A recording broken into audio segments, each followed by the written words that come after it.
हे अर्जुन, मैं माया के अधीन नहीं, बल्कि माया मेरे अधीन है। और सुख दुख तो माया की रचना है। इसलिए जब माया मुझे अपने घेरे में नहीं ले सकती, तो माया के रचे हुए सुख या दुख मुझे कैसे छू सकते हैं? सुख दुख तो केवल शरीर के भोग हैं, आत्मा के नहीं। हे केशव, लगता है कि तुम मुझे शब्दों के मायाजाल में भरमा रहे हो। मान लिया कि सुख दुख केवल शरीर के भोग हैं, आत्मा इनसे अलिप्त है। फिर जो शरीर उनको भोगता है उसकी तो मृत्यु हो जाती है, वो शरीर तो आगे नहीं जाता।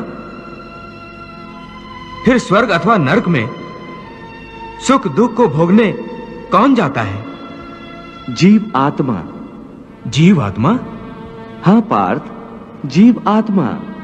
ये जीव आत्मा क्या है केशव? हे त्रिलोकीनाथ, आप आवागमन अर्थात पुनर्जन्म के बारे में कह रहे हैं।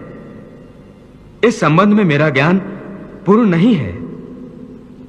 यदि आप पुनर्जन्म की व्याख्या करें तो कृपा होगी। पार्थ, इस सृष्टि के प्राणियों को मृत्यु के पश्चात अपने अपने कर्मों के अनुसार पहले तो उन्हें परलोक में जाकर कुछ समय बिताना होता है, जहां वो पिछले जन्मों में किए हुए पुण्य कर्मों अथवा पाप कर्मों का फल भोगते हैं। फिर जब उनके पुण्यों और पापों के अनुसार सुख दुख को भोगने का हिसाब खत्म हो जाता है, तब वो इस मृत्यु लोक में फिर से जन्म लेते हैं। इस मृत्यु लोक को कर्म लोक भी कहा जाता है, क्योंकि इसी लोक में प्राणी को वो कर्म करने का अधिकार है जिससे उसकी प्रारब्ध बनती है।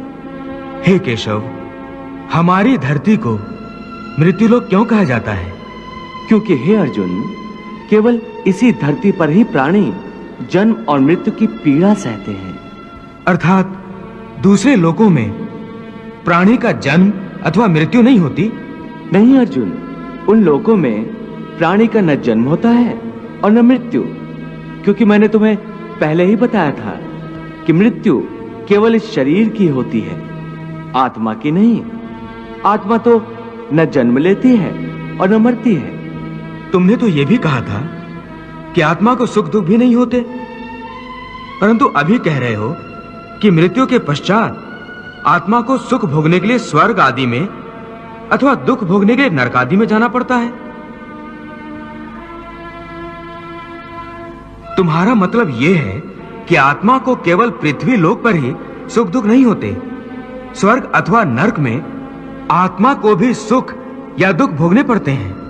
नहीं अर्जुन, आत्मा को कहीं किसी स्थान पर या किसी काल में भी सुख दुख छू नहीं सकते।